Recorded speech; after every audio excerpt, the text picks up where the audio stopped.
Donc très, très heureux de votre invitation, c'est vraiment un privilège, surtout quand on est émérite de pouvoir partager ces idées, surtout quand elles sont toutes fraîches, avec une audience de qualité.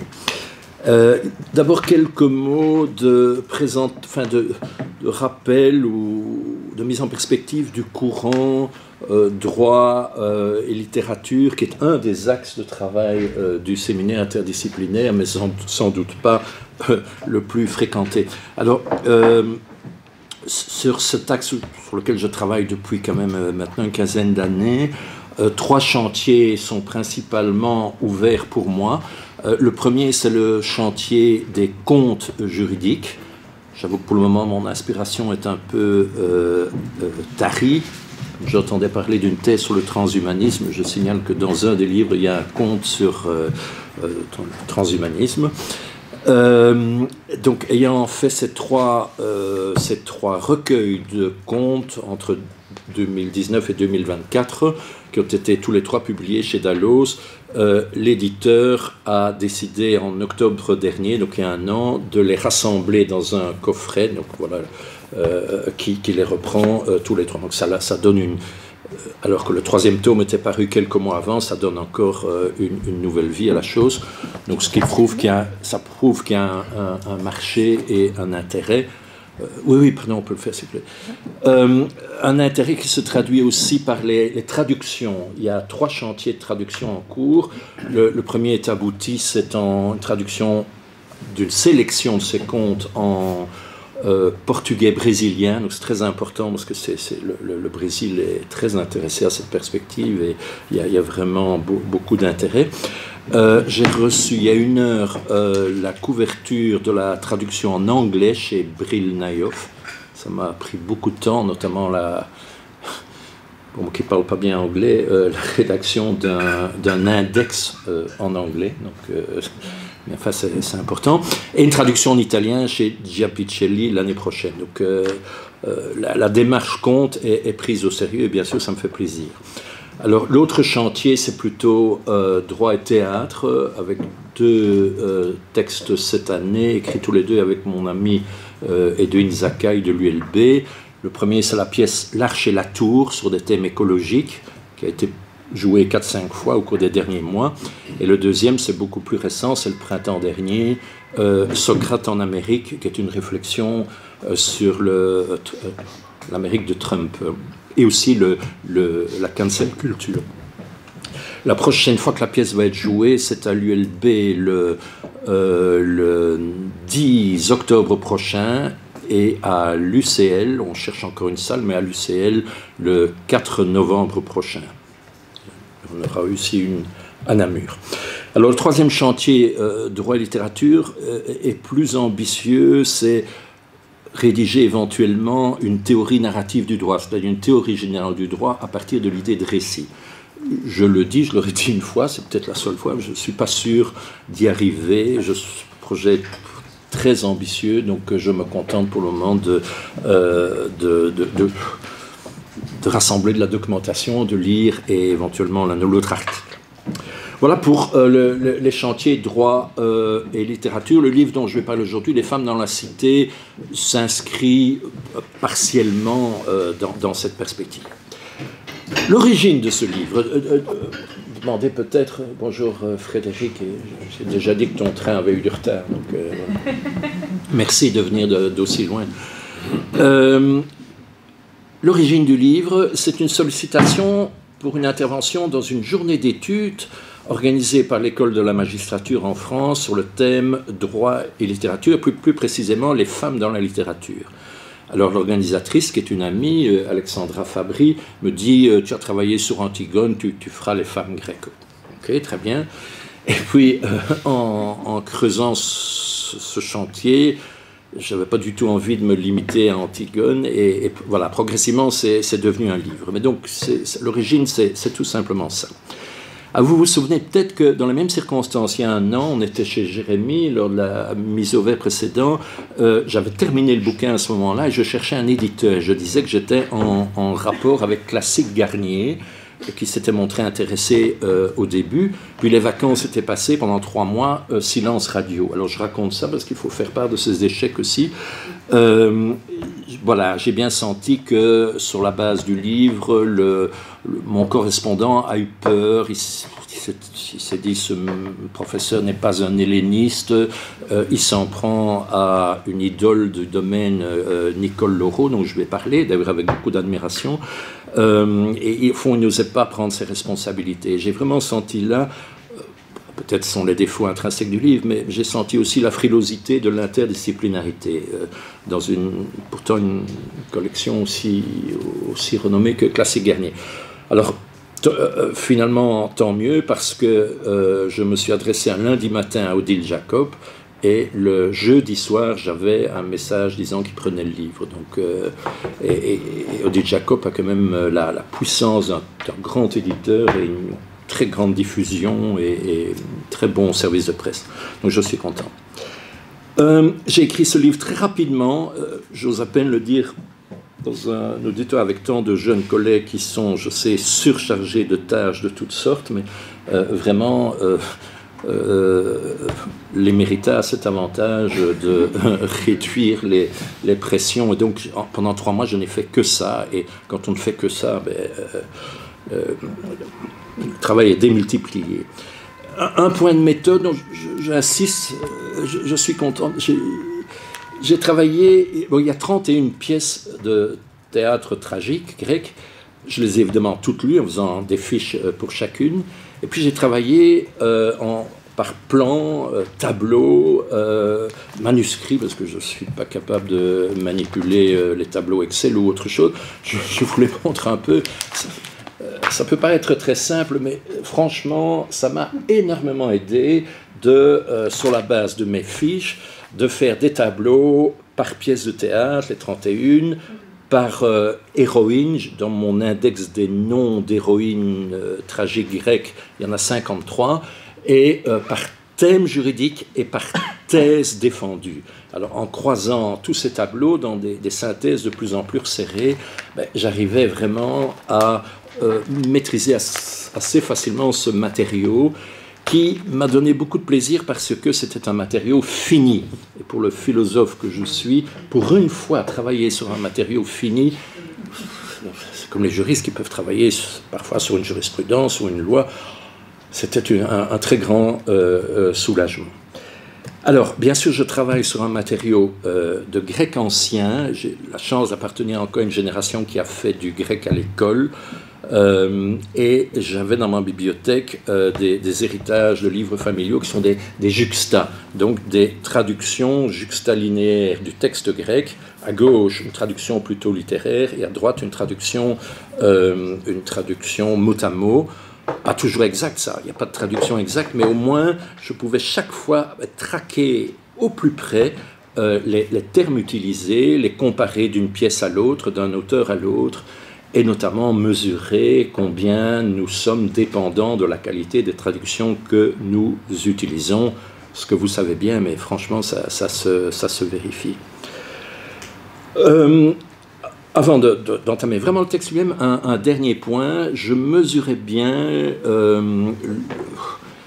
l'audace, pour ne pas dire l'inconscience du projet, embrasser, non pas toutes les femmes grecques de la tragédie, mais embrasser les 31 tragédies dans le même texte par rapport à l'érudition immense de ce domaine, c'est vraiment présomptueux. Alors je m'en explique dans 3 caveats qui commencent le livre.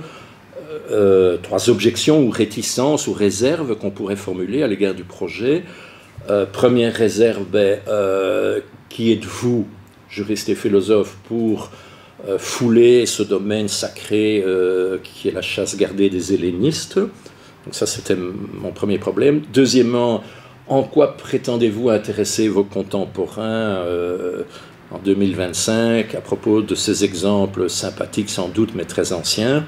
Et troisième question, la plus touchy, la question de la cancel culture. Qui êtes-vous, un homme, pour parler et prétendre prendre fait et cause pour les héroïnes de la tragédie?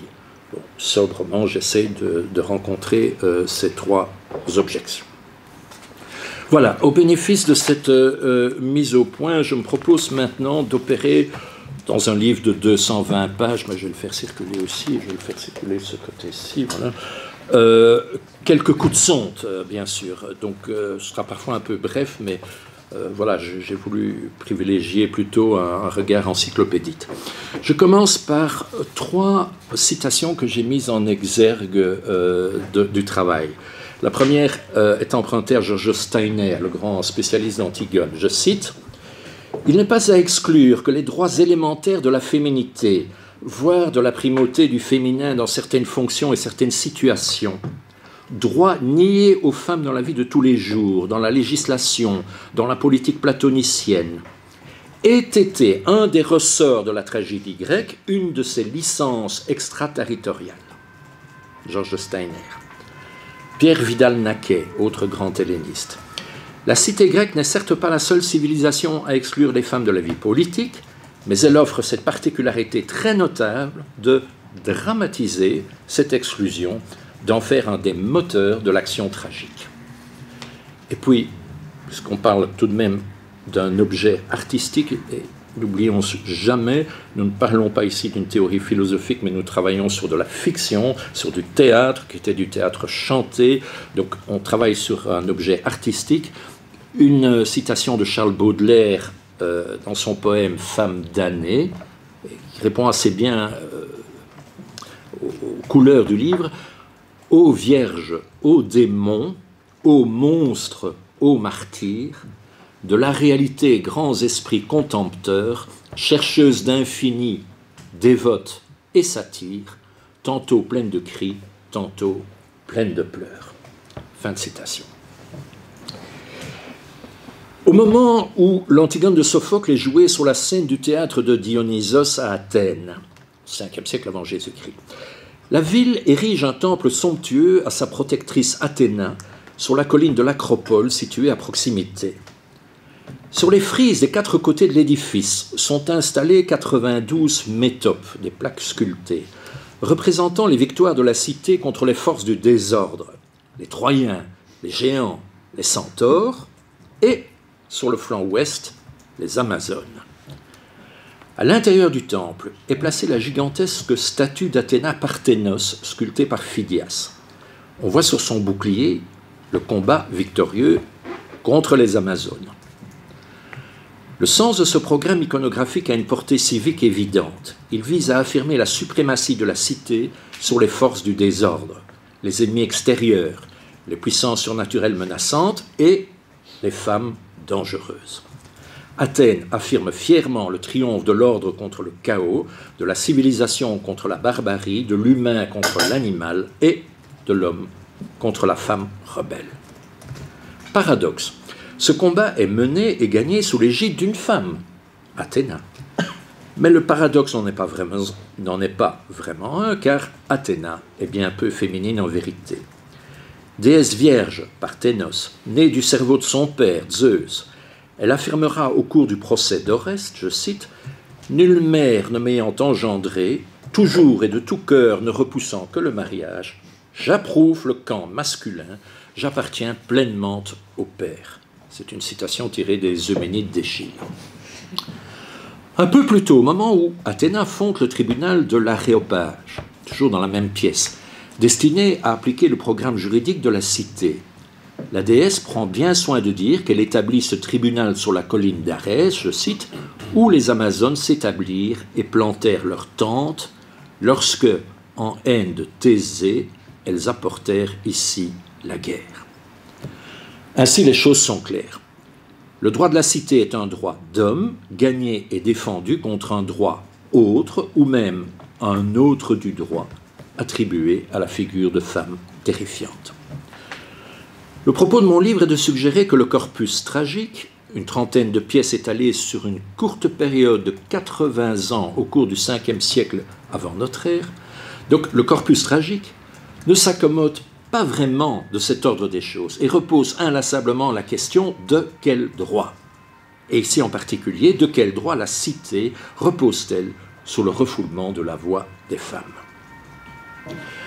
Ce théâtre tragique, joué dans un lieu et lors de fêtes consacrées au dieu rebelle au sexe incertain, Dionysos, ce théâtre apparaît comme une dissonance dans le concert civique. Sur la scène de ce théâtre, la cité se tend elle-même un miroir et interroge ses certitudes. Les annalistes s'accordent sur ce point. Je cite Pierre Vidal-Naquet, « Dans la tragédie, la cité se reconnaît et se remet en question. Autrement dit, la tragédie est à la fois ordre et désordre.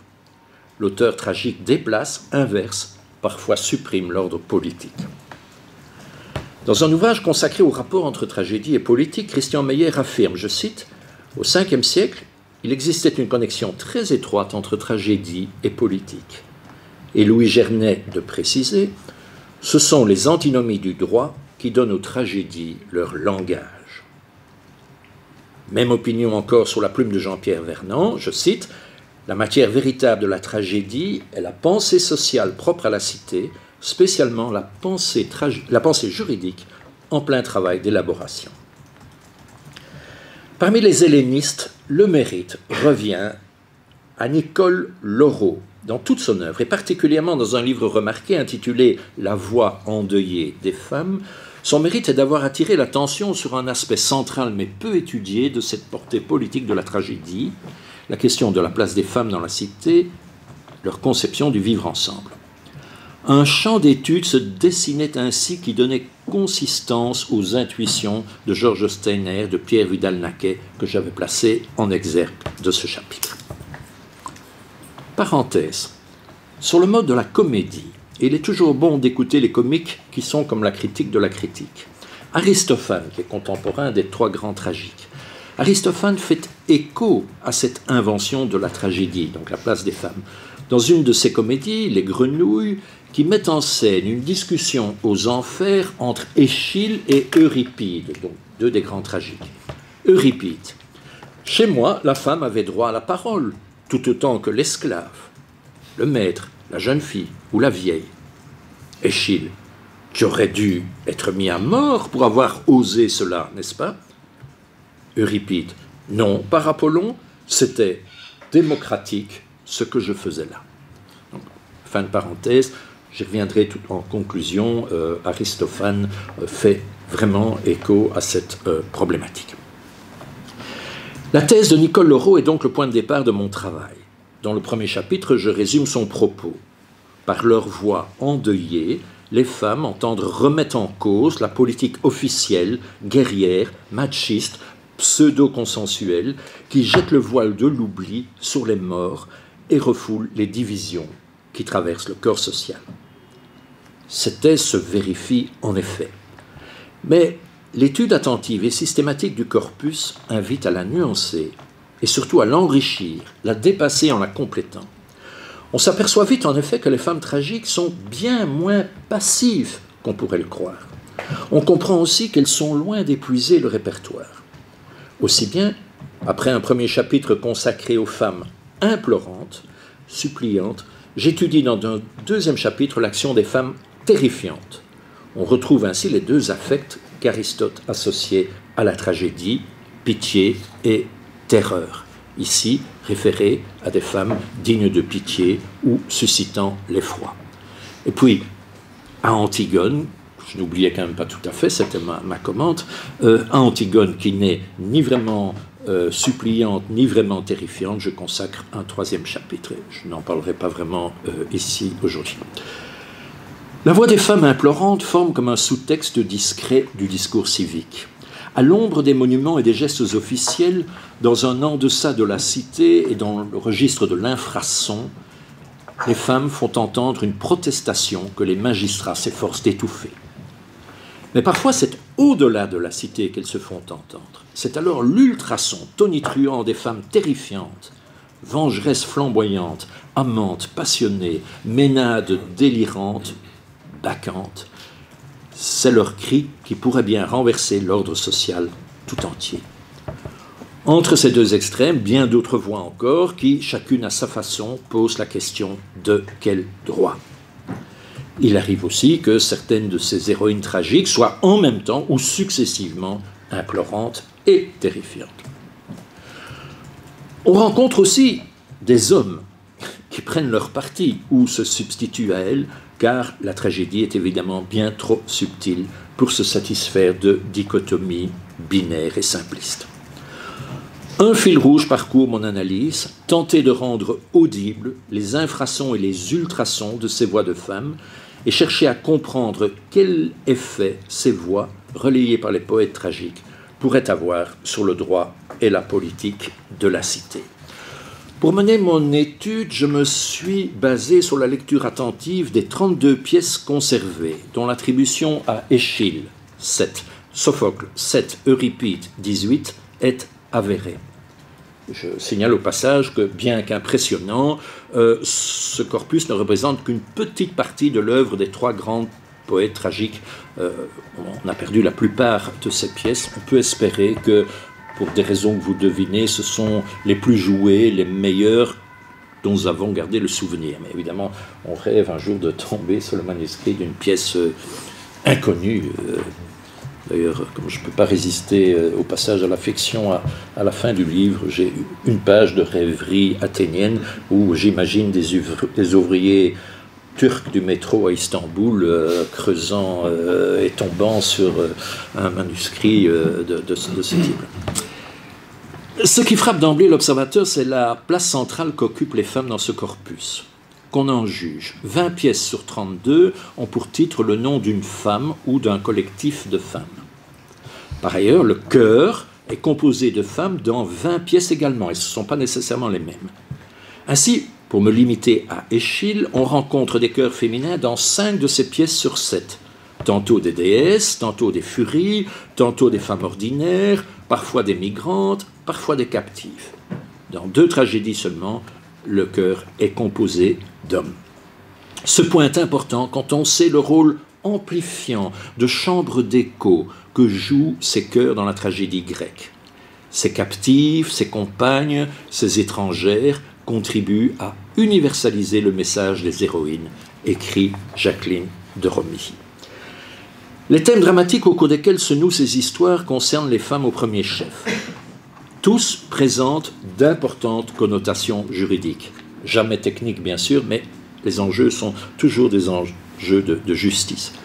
Ce sont des demandes d'asile, dans les suppliantes d'Échille, dans Oedipe à Colonne, des revendications du droit d'enterrer des proches, dans Antigone, mais aussi dans Ajax ou dans les suppliantes d'Euripide. Ce sont des devoirs de vengeance, très proches de la notion de justice à l'époque, comme dans l'Électre de Sophocle ou dans Médée. Ce sont des protestations liées au malheur de la guerre, dans les Perses, dans les 7 contre Thèbes, dans les Troyennes, les Phéniciennes, Écupe, Andromaque. Ce sont des intrigues liées à des rivalités entre épouses légitimes et concubines, souvent des captives étrangères. Ce sont des dénonciations du sort lamentable réservé aux femmes. Dans les suppliantes d'Échille, par exemple, fuyant un mariage incestueux, ou alors dans les 7 contre Thèbes, ce sont les Thébaines craignant d'être emportées comme butin de guerre. C'est la question du rapt et du viol dans Ion, dont je vais parler bientôt. Par ailleurs, 3 des principales tragédies, les tragédies que je considère vraiment comme politiques, accordent le rôle central à des femmes. C'est le passage de la vengeance à la justice privée, grâce à l'intervention d'Athéna et du chœur des Érénies dans les Euménides d'Échille. C'est le conflit du droit positif, dirions-nous, et du droit naturel mené par Antigone dans la pièce éponyme. C'est, j'en parlerai parce que c'est une pièce moins connue et que je trouve importante, le renversement de l'ordre politique par la troupe des Ménades dans les Bacchantes d'Euripide. Pas de doute, même s'il est vrai que le corpus tragique aborde un grand nombre de thèmes, celui de la condition et du droit des femmes, de leur capacité à peser sur la gouvernance de la cité, se signale par son ampleur et sa centralité. Alors, j'ai une très longue introduction où je fais un peu l'historique du genre tragique, les différences entre les 3 auteurs, puis j'essaye quand même de théoriser la notion même de tragédie. Tout ça est assez théorique, je vous renvoie au livre. Je voudrais seulement retenir de ce passage 2-3 pages consacrées à Dionysos, parce que j'insiste encore une fois, quand on travaille en droit et littérature sur des œuvres littéraires, il faut jamais oublier qu'une œuvre littéraire n'est pas une démonstration théorique, elle est autre chose, plus, moins, en tout cas autre chose.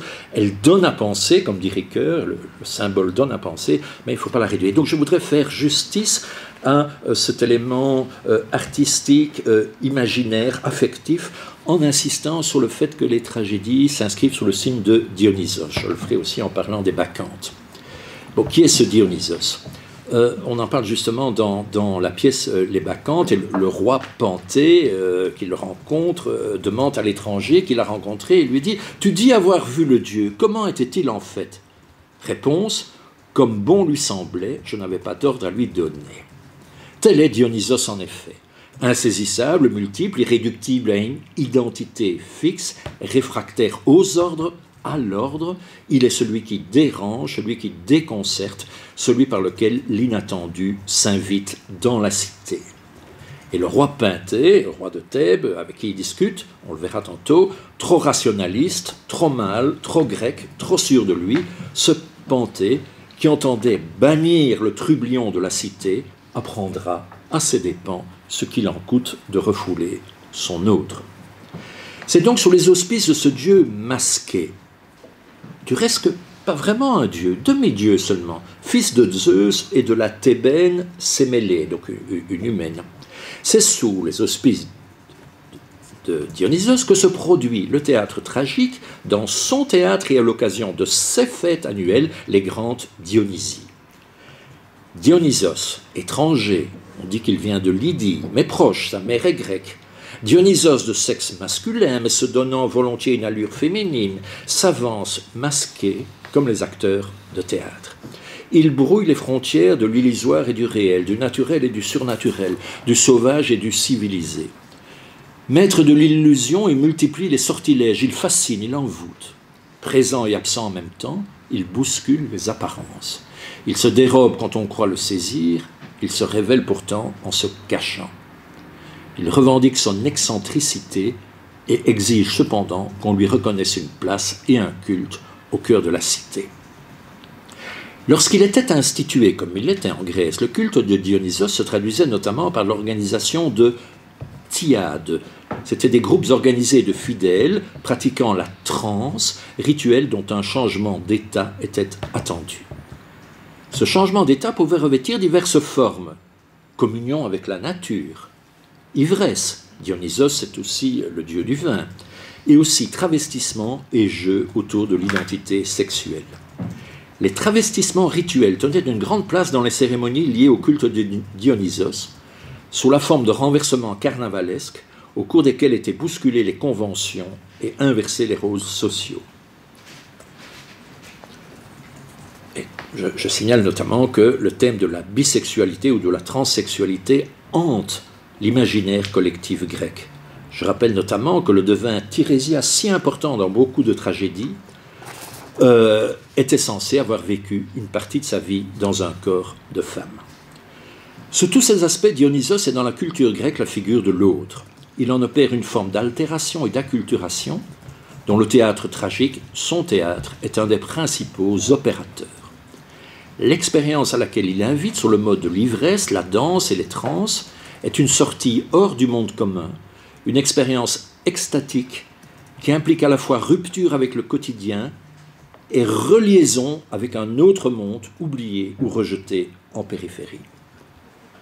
Sous l'aspect de rupture et d'évasion, cette expérience se traduit par une forme d'extase et toute une série de termes en ex. Excitation, excès, excentricité, exubérance, exaltation. Une sortie de soi-même, un dérangement, qui est aussi bien une possession par le Dieu et à laquelle la transe et l'ivresse donnent accès. Mais sous son autre face, l'expérience du Dionysos, du dionysiaque, s'analyse aussi bien comme une reliaison avec ce qui était oublié ou négligé, les mystères primitifs, la communion avec le règne naturel, un monde organique dont les femmes maintenues en marge de la cité sauront se souvenir avant les hommes, comme dans les Bacchantes. On entrevoit maintenant l'ambivalente richesse de ce personnage dionysien sous lequel opère le théâtre athénien. Il reste que ce terrible, le Deinon du Dionysien, il faut l'apprivoiser, le civiliser, au sens propre, l'introduire dans la cité, le polisser, l'introduire dans la police, le domestiquer, l'introduire dans le domus. Il faut le réapproprier dans des formes visibles et audibles. Cet autre qui produit l'acculturation, il faut en quelque sorte le réacculturer. C'est le génie des poètes tragiques de s'y employer, c'est la force de Nietzsche de l'avoir compris dans sa célèbre thèse sur la naissance de la tragédie, donc compris comment cette réappropriation du dionysiaque s'opérait sous la forme grecque de l'apollinien. Voilà pour une très longue introduction. Je fais quelques coups de sonde à la fois parmi les femmes implorantes et parmi les femmes terrifiantes. Et je commence par une très courte allusion à un thème qui pourrait totalement être lu avec l'attention que nous portons aujourd'hui au courant MeToo. Donc les accents sont parfaitement les mêmes, les situations dénoncées sont les mêmes. J'emprunte cet exemple à une pièce très peu connue d'Euripide, une pièce qui s'appelle Ion, qui traite la question du viol et de l'abandon d'enfants qui le suit. Au centre de l'intrigue, on a une princesse athénienne qui s'appelle Créuse et qui a été séduite, comme disent les traductions euphémisantes, Jean-Paul Mazon, comprenons violée, par Apollon. Alors je vais très vite, hein, c'est juste un coup de sonde. À un moment donné, elle dit « Ah, que les femmes sont malheureuses! Où s'arrête l'audace des dieux? À quel tribunal demander justice quand on meurt de l'inéquité de ceux qui vous dominent ?» Et l'homme auquel elle s'adresse lui dit « Nul ne se trouvera qui formule pour toi la question que tu veux. » Autrement dit, cause toujours, tu n'auras pas d'écoute. Créuse s'insurge contre cette omerta destinée à garantir l'impunité du puissant auteur du forfait, Apollon lui-même. Et puis plus loin dans la pièce, elle fait son coming out et sa rage éclate et elle dit « Mon âme souffre, blessée par les hommes, blessée par les dieux, je les accuse d'user des femmes et de les trahir, oublieux du plaisir qu'ils ont eu. » Voilà. Je vous passe le reste, mais voilà, la pièce elle-même donc s'inscrit tout à fait dans cette veine-là. Mon second exemple de dénonciation par les femmes du sort inique qui leur est fait, je le tire de Médée, d'Euripide, et plus précisément d'un chant du cœur. Alors là, on est dans le lourd et le sérieux parce que Médée est une femme terrifiante qui, vengeresse, qui, comme vous savez, pour se venger de son mari qui l'abandonne, met à mort ses propres enfants. Et à certains moments, elle assume totalement cette position, le mal pour le mal en quelque sorte, et elle dit « Nous, les femmes, nous sommes très savantes, artisanes du mal. » Et elle s'adresse au cœur. Alors on s'attendrait, comme dans toutes les autres tragédies, à ce que le cœur modère les passions et la sermonne en quelque sorte. Eh bien, à mon grand étonnement, c'est l'inverse. Donc ce passage de Médée d'Euripide. Donc le fait est très significatif. Plutôt que de jouer l'apaisement ou de fournir le contrepoint dialectique, comme c'est souvent le cas, cette assemblée de femmes va servir ici de chambre d'écho ou de caisse de résonance aux propos inouïs de Médée. Comme si Euripide voulait marquer le coup en soulignant sur le mode lyrique qu'on a atteint le moment de vérité au seuil de la bien nommée épreuve de vérité. Ainsi, les propos que tiennent le cœur sont tout à fait exceptionnels. Ils disent d'abord le chamboulement du monde. Je cite le vers 410. Les fleuves sacrés remontent vers leur source. Donc le monde marche à l'envers. Shakespeare dirait le temps est hors de ses gonds. L'ordre du monde est renversé, ainsi que la justice. Vers 411. Tel est en effet le signe de la perversion, le mouvement qui retourne tout, l'ordre des choses et l'ordre de la cité. Mais alors qu'on s'attendrait à une condamnation de Médée, c'est le contraire qui arrive, car voilà le cœur qui proclame. La renommée va s'inverser, donc la gloire tellement recherchée par les Grecs, hein, la renommée va s'inverser, la race féminine va être honorée, et l'infamie ne régnera plus sur les femmes. Mesure-t-on l'énormité de cette réaction, après que Médée vient de dire la propension au mal des femmes? L'antistrophe qui suit enfonce encore le clou, finit d'entonner les vieux refrains qui médisaient des femmes. D'ailleurs, si celles-ci avaient reçu l'art de manier la lyre, comme les hommes, elles auraient entonné un hymne en réplique à la race masculine. Vers 420. On est ici aux antipodes de la voix endeuillée des femmes de Nicole Leroux, dont on se souvient qu'elle s'exprimait par la longue plainte du traîne sans lyre. Donc, voilà, il y a des aspects de culture grecque, mais peu importe. Donc, l'élément important, c'est que ici, le chœur prend fait et cause pour Médée. Je reviens à mes femmes, mon grand chapitre qui s'inscrit dans le premier chapitre qui s'inscrit dans la ligne de Nicole Leroux, donc tester la thèse des femmes endeuillées, pleurantes, suppliantes. Je les rencontre en effet, bien sûr, mais franchement, elles ne sont pas les seules, même quand elles sont aux portes du malheur. Et je voudrais pour ça évoquer un passage aussi moins connu, mais que je trouve tout à fait passionnant. C'est une véritable médiation politique, c'est d'actualité, une médiation politique de Jocaste, donc la mère d'Antigone, la femme d'Œdipe, dans la ville de Thèbes. C'est la pièce Les Phéniciennes d'Euripide. Je rappelle en deux mots le contexte. Donc Thèbes, cette ville maudite d'Œdipe. Œdipe l'a quittée après les événements que vous savez, laissant ses deux fils, Éthéocle et Polynice, au pouvoir, chacun occupant le trône à tour de rôle durant une année. Éthéocle, qui a régné durant la première année, refuse, comme on pouvait s'y attendre bien entendu, refuse de céder sa place. Révolté, son frère Polynice monte une armée étrangère et part à l'assaut de sa ville. La guerre civile est aux portes de la cité. Eh bien, on va voir Jocaste, une femme qui n'avait aucun rôle politique dans la cité grecque, monter au créneau en quelque sorte et exercer une véritable magistrature masculine de médiation au bord du gouffre. Donc Jocaste, mère des deux protagonistes, a obtenu une trêve dans l'espoir de la réconciliation des deux belligérants. Intéressant, je rappelle que la pièce est écrite à un moment où la guerre civile menace à Athènes et que la recherche de la concorde, homonoia, est vitale. Toutes ces tragédies sont écrites à un moment où Athènes est au sommet de sa gloire, mais s'engage dans une guerre civile avec Sparte qui va conduire à sa ruine. Et donc on peut aussi entendre ces tragédies dans ce contexte-là, ô combien d'actualité. Avec ses cheveux rasés et sa robe noire, Jocaste campe la femme endeuillée. Mais sa détermination est virile. Je cite.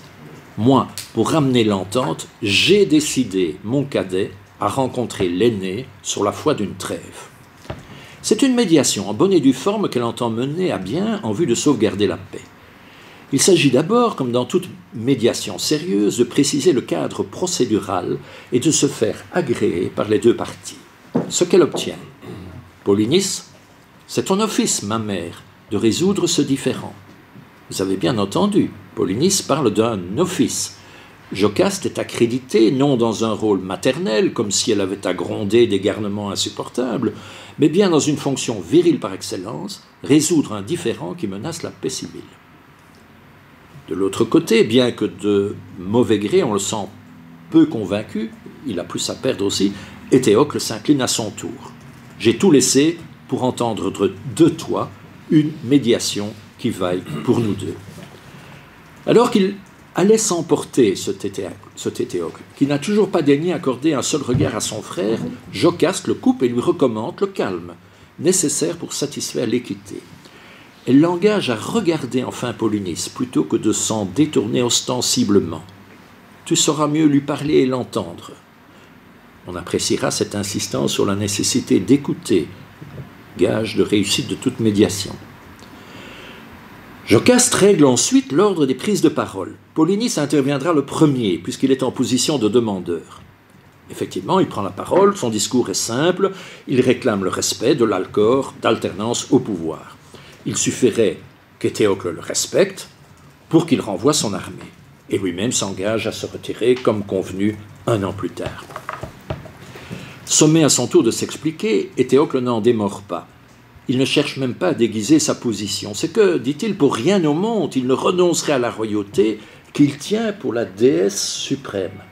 Là, c'est l'hubris grec qui pointe au bout de son nez, donc déesse suprême, le pouvoir. Ce bien-là, dit-il, je refuse de le céder à un autre quand je puis le garder pour moi. Face à ce langage de la force sans voile, Jocaste, sans s'emporter pour autant, se montre sévère. Cette ambition t'égare. Elle est toute injustice, elle est la plus néfaste des démons.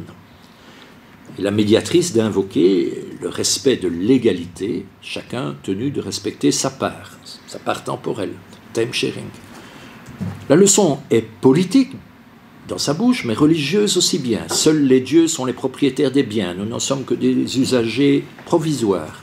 C'est presque une morale écologique, c'est le vers 556 de la pièce. La leçon est morale, le sage se contente de ce qu'il faut pour vivre. Elle est aussi cosmologique, on fait référence à l'ordre naturel qui doit inspirer la gouvernance des cités. Ici, l'alternance du jour et de la nuit, le cycle des saisons. Et Jocaste de conclure sa vibrante harangue par un « tous deux revenaient à la juste mesure », typiquement grec. Rien n'y fait cependant. Éthéocle, intraitable et précédant découdre, perd patience. On perd son temps en vains propos quand la bataille est proche. Ton zèle est inutile. Inexorable, le destin tragique frappe alors Thèbes une fois encore. L'assaut aura donc lieu. Mais cette fois, la fortune est du côté de la ville d'Oedipe. Aujourd'hui, le sort des armes lui est favorable. Autant dire, donc l'armée étrangère et Polynice sont battus. Pour Jocaste, cependant, le malheur s'acharne. On lui apprend que ses deux fils, survivants du carnage, s'apprêtent à s'affronter en combat singulier. Alors Jocaste va tenter le tout pour le tout. Après la vaine médiation dont j'ai parlé, elle risque une supplication féminine plus classique. Elle se jette à genoux, implorante, aux pieds de ses fils. Et pour augmenter la dramatisation de la scène, elle arrache la toute jeune Antigone, donc sa fille, la sœur des deux frères ennemis, elle arrache la toute jeune Antigone à son gynécée, je cite. « Antigone, ma fille, il faut sortir, venir ici. Ce n'est pas dans les danses, dans les travaux de jeune fille que les dieux d'aujourd'hui te tracent ton chemin. » Cette citation est absolument exceptionnelle dans le corpus. Il est tout à fait exceptionnel de voir une jeune fille arrachée au gynécée et appelée à transgresser les rôles. Mais la mère et la fille arrivent trop tard, les frères se sont entretués et agonisent. Jocaste, qui aura tout tenté, se tranche la gorge. Quant à Antigone, elle déclare « J'accours à présent en bacchante des morts ». Et elle annonce qu'elle va mener le train funèbre. On le voit donc, l'issue est tragique. Il n'empêche, dans le champ de ce malheur, Jocaste a planté une objection, pour reprendre la belle citation d'Henri Beauchot, spécialiste d'Antigone, dans le champ du malheur, planter une objection. Elle aura défendu en vain mais fermement la politique autre de la cité par une intervention résolue et inspirée. Magistrate improvisée de la cité, elle aura tenté l'ultime médiation que réclamait la paix. Voilà, ça c'est un exemple de femme théoriquement implorante, mais vous voyez bien qu'elles peuvent être tout autre chose que de simples pleureuses. Alors j'ai donc... Je garde la montre de feu. N'hésitez pas à me couper quand il faudra. Une dizaine de minutes, comme ça on a le temps d'échanger un petit peu, ou un quart d'heure. Ça va. Ça te semble juste ? Tout à fait. Écoutez, alors je vais plutôt paraphraser et improviser. Donc, parmi les femmes terrifiantes, je voudrais parler d'une pièce collective, c'est les Bacchantes d'Euripide, où la question qui se pose donc, est une question collective. Donc l'enjeu est le suivant. Dionysos fait retour dans la ville de sa mère et demande... Pas grand-chose finalement, c'est que parmi les autres dieux, un culte lui soit rendu. mais il est précédé d'une réputation sulfureuse, et le roi Panthée, dont j'ai déjà parlé, qui est un rationaliste, dont le nom évoque le deuil, d'ailleurs, pentos en grec, c'est le deuil, donc un triste cire, un peu puritain sur les bords, et vous allez voir ce que ce puritanisme cache, n'en veut pas, dit, on est une ville moderne, on n'a rien à faire de ces vieux cultes, voilà. Alors, il a déjà séduit une partie des femmes qui sont allées faire des bacchanales dans la montagne, dont la mère du roi de Panthée, et le roi a fait arrêter les femmes qui sont encore là pour mettre bon ordre à ces débordements.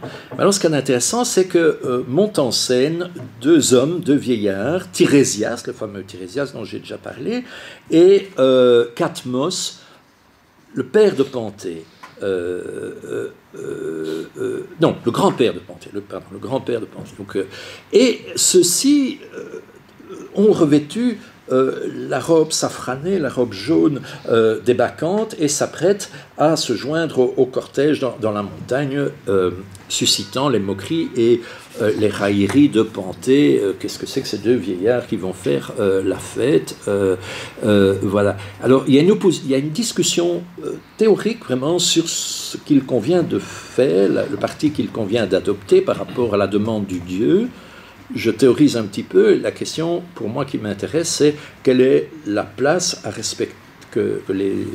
accorder aux affects dans une cité aussi policée, aussi rationnelle soit-elle. On voit que donc Catmos et Tirésias répondent qu'il est sage de faire une place à ce culte de Dionysos, et donc je ne dirais pas à l'irrationnel, mais à l'imaginaire et aux affects. Panthée n'en démord pas, il les traite de fous. Voilà, donc c'est un débat sur ce qu'il convient rationnellement de faire. Et comme entre-temps les femmes qui étaient emprisonnées se sont libérées, Foudrage, Panthée, vous voyez qu'il est moins rationnel qu'il n'en a l'air, dit que désormais c'est à une hécatombe de femmes qu'il va se livrer. Ce serait folie que de laisser les femmes nous traiter de la sorte. Et c'est à ce moment-là, c'est un passage de la pièce que les psychanalystes adoreraient certainement, c'est à ce moment-là que Dionysos, qui est déguisé sous les traits de l'étranger, va tendre un piège au rationaliste Panthée, un piège dans lequel il va tomber à pieds joints. Il va lui dire, mais il faut aller voir ce qui se passe là-bas, quel débordement quand même. Et le roi Panthée ne s'en laisse pas, il tombe dans le piège, et effectivement, il brûle au fond d'aller voir ce qui s'y passe, cédant en quelque sorte à ce que Freud aurait appelé la pulsion scopique, et la jouissance par le voir, et le voilà qui se déguise à son tour, et que, poussé par ce désir irrésistible, le voilà qui monte à son tour dans la montagne, où il va être mis en pièces par les Bacchantes déchaînées. Alors, comment comprendre cette pièce ? Plusieurs lectures sont possibles, qui ne s'annulent pas, qui se surdéterminent. La première, c'est de dire une fois de plus, les pauvres humains sont victimes des dieux, et ici des folies de Dionysos. Je privilégie une autre lecture, plus politique, que j'ai déjà énoncée à plusieurs reprises, donc sur la nécessité d'intégrer la raison, d'intégrer les affects et l'imaginaire, ne serait-ce que à temps, comme une sorte de renversement carnavalesque dans le gouvernement de la cité. Petite parenthèse historique et pratique pour dire que ces trans dionysiaques, ce culte de Dionysos, correspondait à des réalités de la cité grecque. Louis Gernet, spécialiste de la culture grecque, note cette forme de vie féminine intermittente mais institutionnelle à sa manière donc, qui se traduisait par ces tiades dont j'ai parlé. J'en arrive alors à 3 mots de conclusion, et comme ça, je pourrai bénéficier de la discussion. Quelques mots de conclusion. Je dis, Aristote, au chapitre 9 de sa Poétique, écrit que, à la différence de l'historien qui parle de ce qui est arrivé, le poète évoque ce qui pourrait arriver. Autrement dit, son domaine est celui du possible. Il ouvre des horizons, il élargit les esprits. Donnant voix aux femmes, parfois implorantes, parfois terrifiantes, à tant d'autres encore, les poètes tragiques ont laissé entendre quelque chose, une vision autre de la cité. Par elle, ils font entrevoir une cité plus ouverte, plus solidaire, plus tolérante. Et si la guerre civile pouvait être évitée?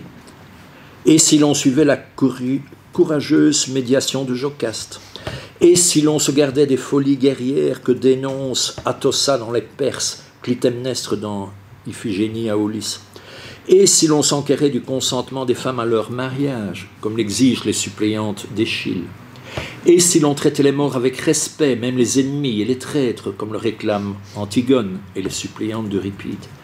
Et si on modérait les excès de la vengeance et les débordements des vainqueurs, dont s'indignent Écube, Andromaque et Cassandre, c'est toute la guerre de Troie qui revient dans beaucoup de tragédies?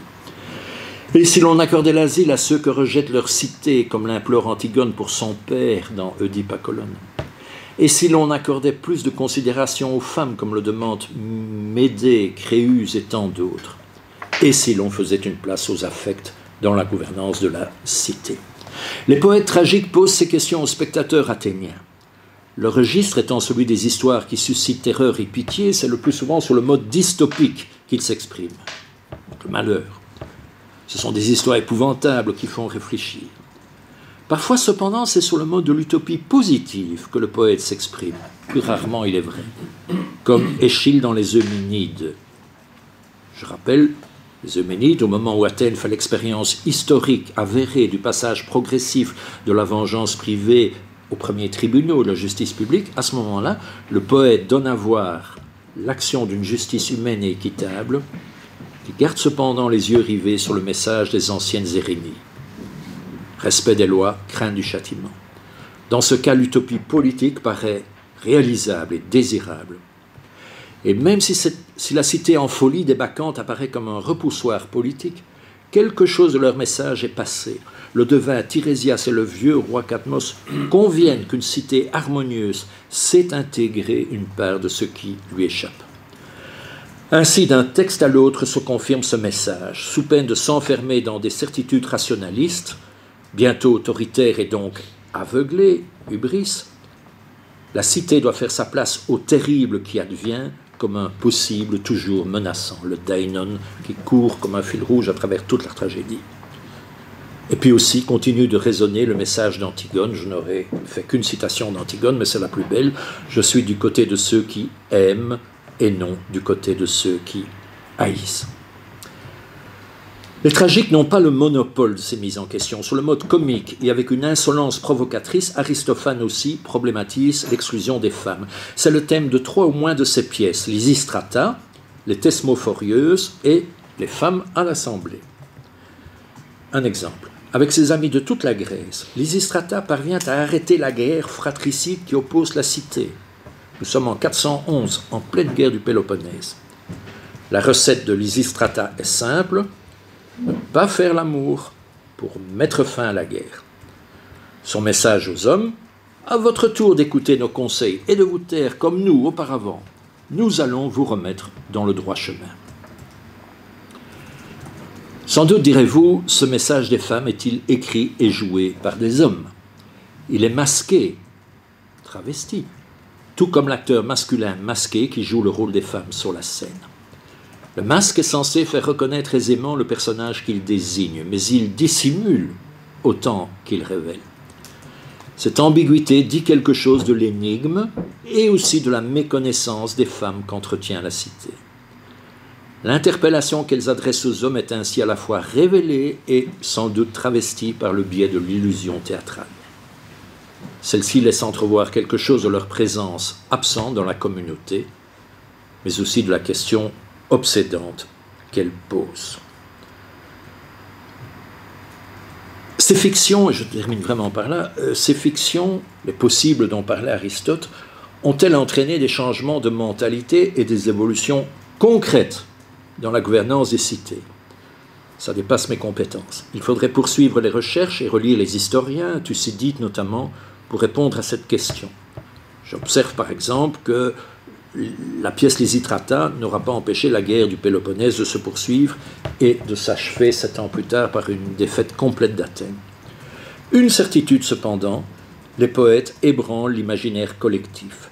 Leurs questions sont entendues, ça oui, et font débat. En effet, des décennies plus tard, Platon se montrera sévère à l'égard de cette agitation théâtrale qui invite chacun, dit-il, je le cite, à se croire juge de tout. Un passage des lois de Platon. Athènes est devenue, selon lui, une mauvaise théâtrocratie. Je crois que c'est une bonne, mais Platon dit que c'est une mauvaise.